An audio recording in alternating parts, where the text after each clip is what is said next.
First of all, I'd like to thank everybody for the tremendous response on my channel for all of my videos so far. Especially, I want to encourage everybody to watch, like, and share the trucker video.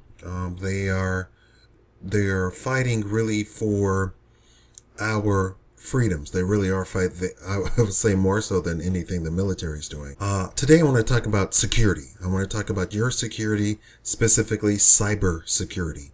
That is security on your computer. There is a lot of talk about people going to the Obamacare website, and I want to warn you on a couple of issues specifically about the Obamacare website. The Obamacare website is going to ask you for personal information. And I want to tell you that after the Ninth Circuit Court of Appeals has rendered a decision that said that anything that you share with anyone, including your mortgage broker, that it is free and able to be traded to anyone. Now, specifically about the Obamacare website, I would suggest and recommend that you do not sign up on the Obamacare website. Not for anything about political or anything like that. I'm talking specifically security, cyber security. The Obama website is going to ask you for personal information. That personal information then, be it medical or whatever, regardless of HIPAA, which is a law that states that nobody can share your health information, no doctors or hospitals. But the Obama administration got around that with the Obamacare Act, because it says that it can share that directly with pharmaceutical companies. Pharmaceutical companies can then advertise directly to you. Okay, that's just one aspect. So that really is an invasion of privacy. But as per the Ninth Circuit Court of Appeals, they can do that. Are you understanding? It's little tiny breadcrumbs. As it goes, as you go down the path, you are led down into the witch's cauldron, right? Then they can not only do that, but they can share that information then with any and everybody. What I'm trying to look up is there is a hacker group in China that they know about, that they're completely aware of, that hacks people's information and then of course does everything with that information. If you then share your social security number with the Obama administration online and all of the other private information, this hacker group, and I believe they have like 200 employees. It's a legitimate company. And by legitimate, I mean what the mafia would mean by legitimate. They are serious. It is a serious company. They have 200 employees and they do nothing but sit there and hack for your information all day long. The Obamacare website then is the golden goose that laid the golden egg. If you share your information on the Obamacare website, the FBI has already made a warning, but of course this is not in the general news. I have the name for them too. I cannot find the name of the Chinese company that is doing this, but the FBI has already sent out a warning, but the mainstream media has not latched onto this because it would mean the downfall of the Obamacare Act and website. I recommend that no American who is at all conscious, at all aware, understand that the federal government has absolutely no care whether your information is completely breached and your security is completely breached by hackers. They are literally, and I'm not trying to scare you, I'm trying to inform you about reality. This goes on. Foreign governments do more crime to American citizens than the black people that Fox News and CNN tries to make you afraid of have ever done, than Tyrone or Shaniqua has ever done to you. Foreign governments counterfeit US dollars to the tune of billions. You don't understand the world. The mainstream media in the United States is terrible. Security is your responsibility. I say, and I'm not trying to be political. I'm trying to educate you about your security and cybersecurity. A lot of you do not understand. Hackers do not go in the front door, and the front door is your login name and your password. They don't breach that. Hollywood makes up these stupid movies with the hackers breaking in, and they have a computer thing that runs through all of the passwords and the login name. They don't do that. They don't do that at all. Hackers or crackers crackers is what they're really supposed to be called. So the cracker does not work like that. He works for the company. He works for the company that works for the company. He is the contractor that works for the company. That's what they do. And so what they do is they attach something on the back end. They attach something on the back door. They put something on the line. They put a sniffer on the line. They sit in a corner of the office and do something. That's how they work. They come in through the back door. They don't come in through the front door. The FBI put out a thing saying that in this day and age, passwords mean absolutely nothing. If a hacker wants to get into your information and you are trying to thwart him by coming up with some 64-bit encrypted password on your own, that is not going to stop the hacker, because the hacker is already in. The hacker is already on the inside of the thing, operating in the company. So this Chinese company is then going to take your information from Obamacare, and they're going to drain your accounts, because Obamacare asks you for everything that you have. Everything. They have something that is called a determination. So they want to determine what kind of package that you qualify for, what level of insurance that you qualify for, and they do that by asking you for all of your financial information, all of your assets. They want you to willingly hand over all of that financial information. You would be stupid to do such a thing. I'm saying again, put aside all of your political affiliations. I'm trying to speak to you as an informed cyber professional to an adult. Your security is your responsibility, and the Obamacare website has to be the most dangerous website in the entire land. Now, getting away from the Obamacare website, I'm going to assume that I have adequately warned you not to. And the culmination of it, if nobody signs up for Obamacare, it will fail. They will come up with, they'll go back to the drawing board and come up with something else. Yes, they will. That is exactly what will happen. I know people are going to try and deny that. And also, on the reporting of who has been to the Obamacare website, I'm a web designer by my trade. I'm a web designer by trade. I'm an investor, secondary, and I'm a YouTuber, tertiary. Okay. So this is third down the line here. Web design, and I'm getting heavily and more involved and more educated into web design, and web development, which is the, more scientific aspect of web design. They have said in their reporting that 50,000 have signed up for and then the actual experts, the web design experts and the actual state designers have come out and said that's actually not true. What is true is that you have unique visitors and then you have views. So I might have a video with 200,000 views on it, but I don't have a video with 200,000 unique visitors. Unique visitor means I am a unique visitor. If I then click on various links inside of a website, if I go to the home page, then I go to the information page, then I go to the about page, then I go to the products page, I am one unique visitor, but I have now viewed 6 or 7 different pages, right? So I have 6 or 7 different views. So they're saying that 50,000 people visited the website, 20 million visitors to the website, and it was actually a lie. It was more like 10,000 people went to the website and clicked on the various links inside of the website. So the reporting was completely wrong.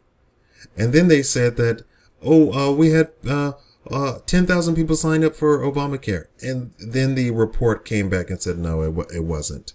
It was more like 5 people were actually, first of all, successful in signing up for it. And it had nothing to do with traffic. It had nothing to do with there's too many. They were trying to say that, there was too many people. YouTube has millions of uploads per hour, millions of uploads per hour. And then, when people say, there's something wrong with my upload, there's a computer that looks at the upload for YouTube. It's not a person. YouTube couldn't hire that many people. So if YouTube can do millions of uploads an hour, and we're talking about some serious information being transferred between the person and YouTube, the little tiny thing that the Obamacare website, which is doing, is simply entering your information that you're typing out. It had nothing to do with how much traffic. The website went down because the website had been going down since the time that they started programming their website. It was not ready. It still is not ready. So they were misrepresenting it, trying to get people to go to the website. I'm telling you, as a security matter, do not sign up for it. Don't sign up for it. I don't care what your political affiliation. I don't care if you're with the blue party. Do not go. Don't even visit. Now, let me say this. Don't ever visit any government website. Why? Because the federal government, in their infinite wisdom, and this is passed on to state government as well, has designed a cookie that attaches itself to your computer, so then they can completely spy on you. And this is even before I knew about the NSA, before the NSA stuff even came out. They designed a cookie that attaches itself to your computer, and then it literally hacks your computer and looks at all of the information, not only on your computer, but then whatever you type into the computer.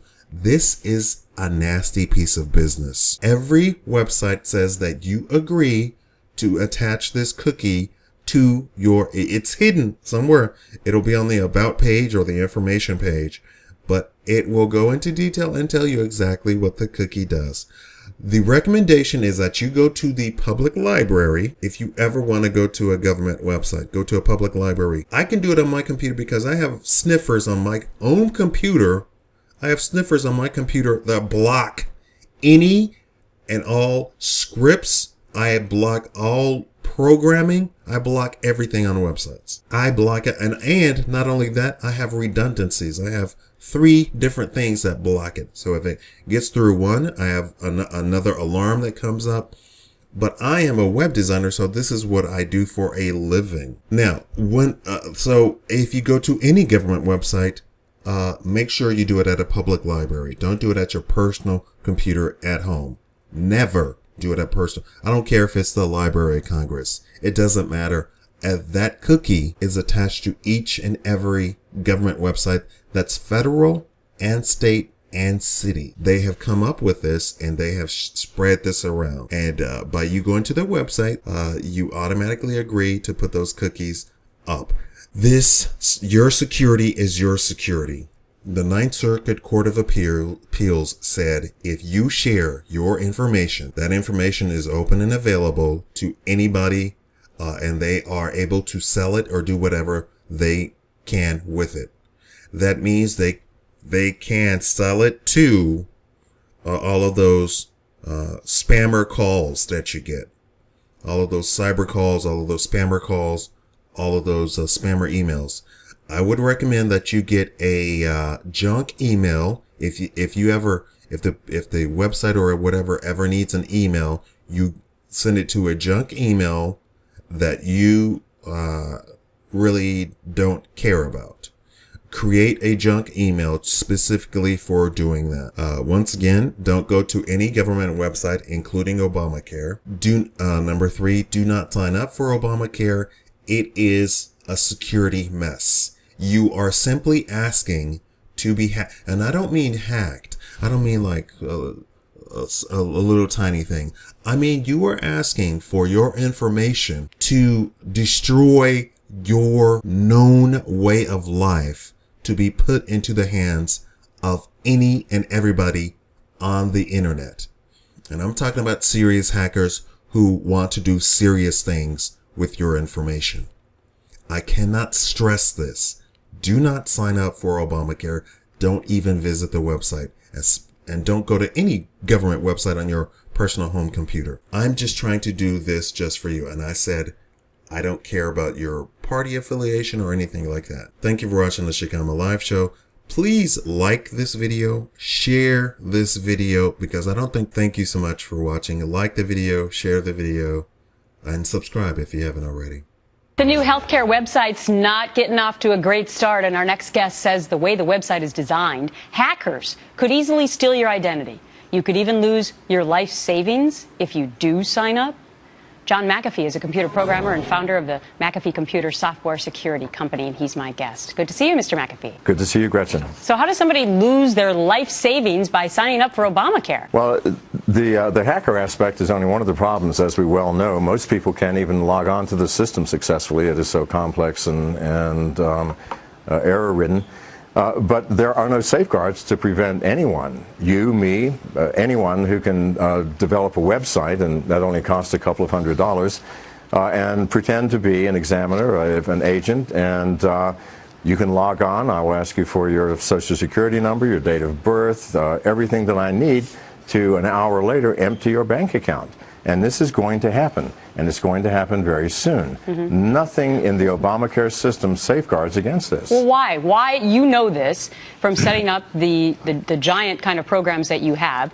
Why is it so easy to hack? I think that they rushed this thing into production. CGI, which is the Canadian company that was contracted to build this system, clearly they put it out too early, and they also, the architecture of the system is outrageous. I mean, it's great if you're a small shoe manufacturer in Pocatello, Idaho, and you have 200 customers, but to try to support the volume of business that the Obamacare system had to support, it can't do it. It's designed improperly. Well, what about the cost? Because, you know, the cost right now, the estimates are all over the place, from $500 million to $600 million, and I guess the estimate originally was supposed to be $65 million.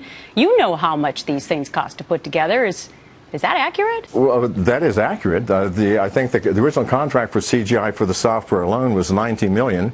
That went way over budget. That again is outrageous. For what Obamacare does technologically, $5 million and 15 very good programmers could have done it if they had done it properly. What CGI did is they've used Indian programmers in India to code using JavaScript on the user's computer. It's a very cheap way of doing things, but it's an extremely impractical way if you have a large volume of users. This is just bizarre. So when things start to happen, you heard it here first from Mr. McAfee that you expected it. Here to explain, he's the founder of Trusted SEC and hacking expert David Kennedy. David, nice to see you this morning. Great. Thanks for having me, Clayton. Appreciate it. So as people are signing up for these exchanges, what do they need to be worried about? What sorts of things could a hacker come in and swipe from them, personal information and such? Yeah, if you look at the type of information that's going to be on there, it's everything from your entire medical history, everything from when you're a kid to where you're at now, or whatever information that you provided for them, as well as your Social Security number, your home address, birth dates, potentially financial information for payments. Basically, everything that you would probably consider, sensitive as a U.S. citizen is going to be stored within this database and stored within this website. David, I have a friend who happens to be the head of security for Twitter. He told me a few months ago, he said, we spent years, that's our main focus, making sure that your private information is safe and secure. And that's what they lose sleep over. Do you think that the government does that with this website, with these websites for these exchanges? The answer to that is definitely not, and that's a strong definite not. If you look at the issues that they've had, just with keeping the website up, it shows a much more larger systemic issue that this was rushed out the door. There wasn't a lot of thought or architecture or infrastructure put behind it. I come from a very large background of working with large IT infrastructures, and rolling out into what we call production instance has a lot of testing and things like that. And so when we Sorry, go ahead. Oh, I'm sorry. I was going to ask you the question about how people are actually being infiltrated. Is it just by simply going to the website and putting their personal information, or are they phishing schemes where people are sending them an email saying, hey, we needed some more information from you, click this link, and we're stealing information that way? Yeah, the first is, the answer to that is both. The first really is, what we did is we actually looked at the website from a hacker's perspective, but not actually hacking it because that'd be illegal. But we actually looked at the website and its security around it, and it was extremely lax. A lot of major issues, things that we couldn't even post online because of the sensitivity of the data. Wow. So that's one major issue that we saw as a hacker. But absolutely, I mean, the second part of that is hackers will always use what's big in the media right now or what's big that someone knows about because it's much easier for them to click on something that they're familiar with than something that they're not. So phishing is also a major problem as well. All right, so how do we protect ourselves if you are signing up for one of these exchanges? Yeah, the first thing is, we're kind of at the mercy of the government right now because this is a mandate, this is something that we have to do. So, we're going to have to sign up for this one way, whether we like it or not. But what we really need to focus on is, anything with identity fraud or identity theft, is fraudulent transactions, credit being taken out in our names. All of those are key indicators that something's been possibly amiss. And if you look at, they just reset, everybody's password in the database recently, as of last week. That's a sure indicator that something not good is going on behind the scenes. And whether it's an IT issue or a security glitch, you definitely want to monitor yourself as you're going on because this website's going to be one of the largest central collections of U.S. data in history. So definitely a big problem for us when it comes to our security of our personal information. Yeah, I mean, we just saw this from Adobe this week. It happens to private business all the time. You can imagine it's going to happen to the federal government. Absolutely. We'd love to. I'm sorry, go ahead, Dave. Absolutely, and this website is riddled with security flaws. It's going to be the major front of attack for hackers, and it's already being attacked right now. So let's end on the biggest story of the week, which I think is the uncovering of a new cyber attack gang called Hidden Links. Essentially, Symantec released a 28-page report detailing a new cyber criminal or perhaps even nation-state hacker group that they're calling the Hidden Links. Now, the report has a ton of information in 28 pages. First, it seems this group is probably based in China, according to much of the evidence Symantec has gathered. They also believe it's one of the largest groups out there, being between anywhere from 50 to 100 different hackers that are all working together. So a very, very big group. More importantly, though, is this is a very, very advanced group of attackers. They do many, many sorts of advanced techniques that you see in APTs. They use zero-day quite consistently. They're discovering new undiscovered flaws and leveraging in their malware. And more importantly, as soon as one of their new zero days is discovered or patched, they quickly move on to a new zero-day attack. Also, Symantec points out that this group is going after some pretty big fish, some pretty big targets. People like government organizations, defense contractors, investment banks, and even security companies. In fact, one of the biggest things in this story is Symantec says this is the group that was responsible for the Bit9 attack a few months ago. If you remember, Bit9 is a security company that makes this whitelisting security program. And a while back, their network was breached and the attackers made off with some digital certificates. As it turns out, it was likely this group, and they used those digital certificates to sign their malware for a very specific targeted attack. They were going after some defense contractors who they knew happened to use Bit9's security software. Report claims Tuesday, September 17, 2013, 7:46 p.m. a Chinese hacker group called Hidden Links has been behind 6 different attack campaigns since 2011, according to a new report released this morning by security firm Symantec. Links is speculated to have between 50 and 100 active members at any given time, with 2 distinct teams split between low-level exploratory operations and more sophisticated attacks on high-profile targets like banks or U.S. defense contractors. In one 2010 incident called Operation Aurora, Links targeted Google's Gmail servers, gaining access to the accounts of dozens of human rights activists throughout the world. The group was also notable for its occasional use of zero-day exploits, unpublished software weaknesses that fetch a high price on the open market. Less than 5% of malware attacks use 0 days, but for well-secured targets, they're often the only way in. Symantec links the Hidden Links crew to 3 separate zero-day attacks in the last 2 years, suggesting the group is both well-funded and has excellent connections with the underground exploit trade. Unlike earlier hacks targeting the New York Times, this group has no conclusive ties to the Chinese government or military. Symantec's report speculates Hidden Links is likely working for hire, although so far more than half of the attacks have been directed against the U.S. A report tying the Chinese military to computer attacks against American interests has sent a chill through cybersecurity experts who worry that the very lifelines of the United States are increasingly at risk. You really want to know what's happening in Chinese-speaking Asia? The statistics tell only part of the story.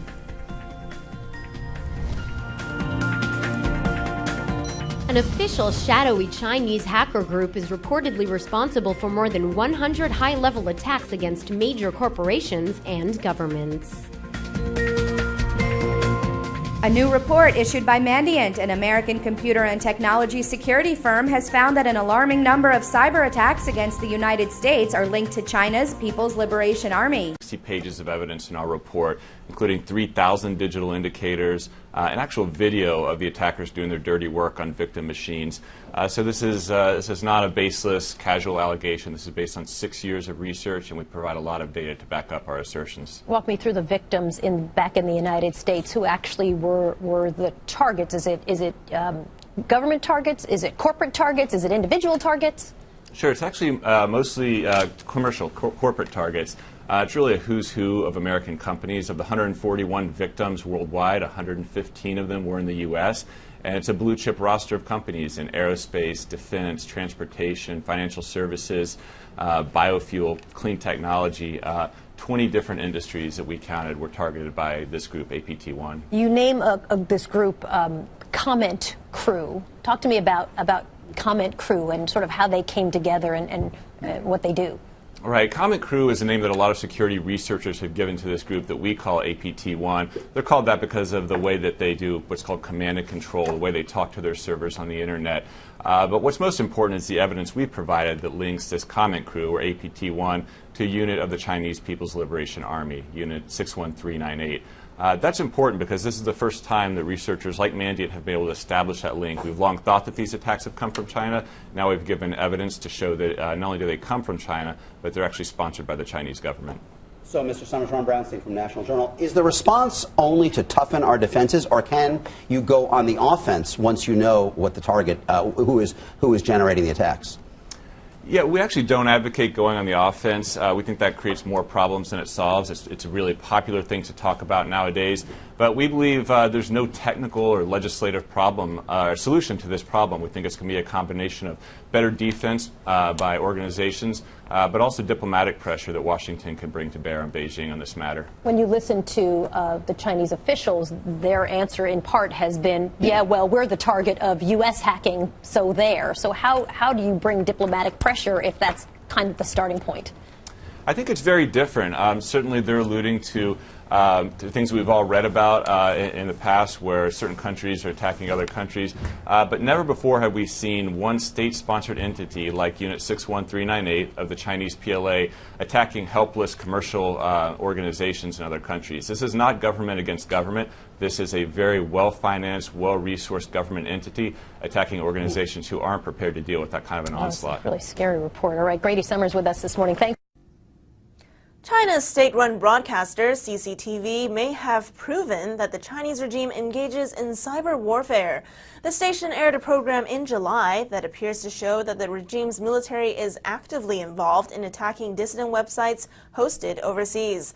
The story made headlines yesterday, appearing in NTD's media partner, The Epoch Times.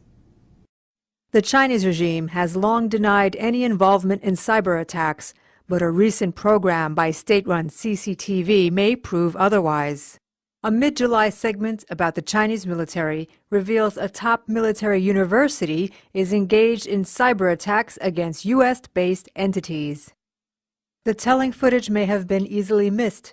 It only lasts for several seconds as B-roll between 11.4 and 11.10 minutes. It shows a custom-built software, apparently launching a cyber attack through compromised IP addresses belonging to a United States university.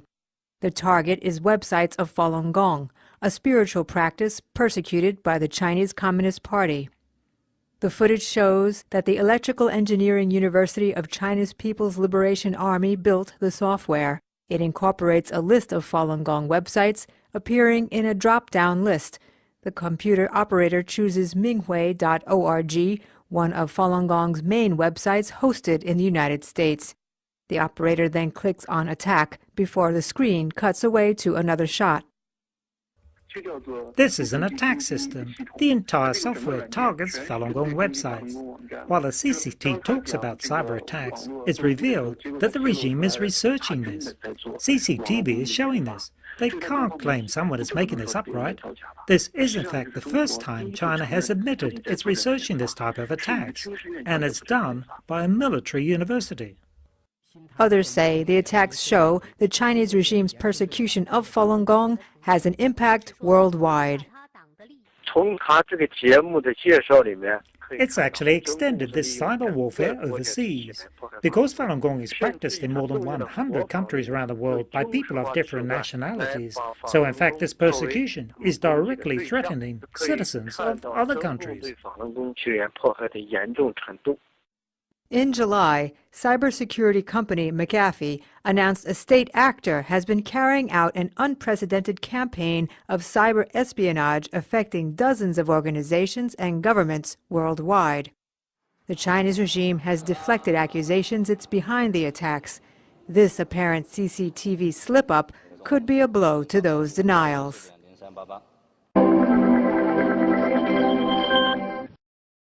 Jerry, this breach occurred last year, 2010. We're just really learning about it now. How serious was it?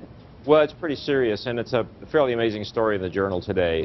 It looks at how a group of Chinese hackers believed to be associated with the Chinese government broke into the U.S. Chamber of Commerce's computer system probably in late 2009 and had access for at least 6 months into 2010 to virtually everything that was on the system. They focused in particular on a group of employees at the Chamber who worked on China policy and stole all their emails for a 6-month period, but built an infrastructure that apparently gave the hackers access to everything on the Chamber's system. This went undetected for a time until the FBI actually noticed it and informed the Chamber. It's interesting because this tells you in part what the FBI is spending its time looking for. It's looking for groups of Chinese hackers believed to be associated with the Chinese government who are doing lots of this sort of thing with American targets. Previously, the targets have been thought to be big companies, Google and companies like that. Yeah. This shows that it's an even bigger and more sophisticated effort than that. Wow. And Jerry, what kind of information could those hackers have gleaned from the Chamber? Well, you know, one of the things the Chamber has is lots of affiliates around the world, 100 affiliates around the world or so. And these are branch offices in foreign countries in which they're talking about their conversations with U.S. businesses about their strategy for making bids, entering contracts, and that sort of thing. So you have information in the system that is about what specific companies are doing around the world, and including in China. But also presumably information about conversations between Chamber officials and U.S. government officials about things like trade policy and policy toward international economic negotiations, because the Chamber involved in those kinds of conversations and has a lot of interaction with U.S. government officials. So you have the potential, at least, for some specific sensitive corporate information on particular companies and information about U.S. policy deliberations as well. 3 million members of the Chamber, Bob. I mean, you have to, though, also assume and hope that, you know, trade secrets, the new products they're producing, that companies are not giving those to the Chamber of Commerce, that they didn't have access to that information, and yet still very serious. And Jerry, I wonder, what has been China's response to this? Well, when we sought to get comment from the embassy here, they refused to comment. The Chinese government's response to this kind of thing, and they've been accused of this in other venues a lot over the last few years, has been simply to deny that they do this. It appears what happens is that groups of hackers, often associated with academic institutions in China, do this sort of thing, so they're a step removed from the government, but they seem to be working at the government's behest. But the Chinese have basically stonewalled the U.S. on this subject. I think one of the things that's important about this story is that it is a big organization, not a specific company, and it was a big effort, and it's now public, and so I think it's going to be harder for the Chinese to simply stonewall the U.S. government. Congress in particular, which has got China in its crosshairs already, I assume will push this case pretty hard. What has the Chamber done to beef up security, Jerry? Well, the Chamber has responded very aggressively and I think very effectively. They basically, over a 36-hour period in one weekend, tore out their computer system after this was discovered, placed all kinds of parts in it, and built lots of protections, instituted new policies that basically said if you travel overseas, you're not going to take your regular Chamber of Commerce laptop computer, you're going to take something new and clean that we give you and that we'll scrub when you get back. So I think the Chamber's response here has been kind of a case study in how U.S. institutions probably need to respond to the threat, and it appears it's been very effective. Well, and Jerry, does this episode hint that there's more widespread hacking taking place that perhaps we don't know about? I realize it's a difficult question. Yeah, no, but I think, Bob, that's the key point here. If this can happen to a big, sophisticated operation that's high visibility like the U.S. Chamber of Commerce, you have to assume it's happening on a broader scale. And in fact, that's, I think, the assumption of lots of U.S. government officials who are involved in counter-espionage, that the Chinese hacking is going on at lots of different levels and probably is more widespread than people thought. I think that's the real message of this story about the Chamber, that if it can happen in this big a way to this big an institution, it's probably happening in smaller ways to other institutions and other business targets around the country.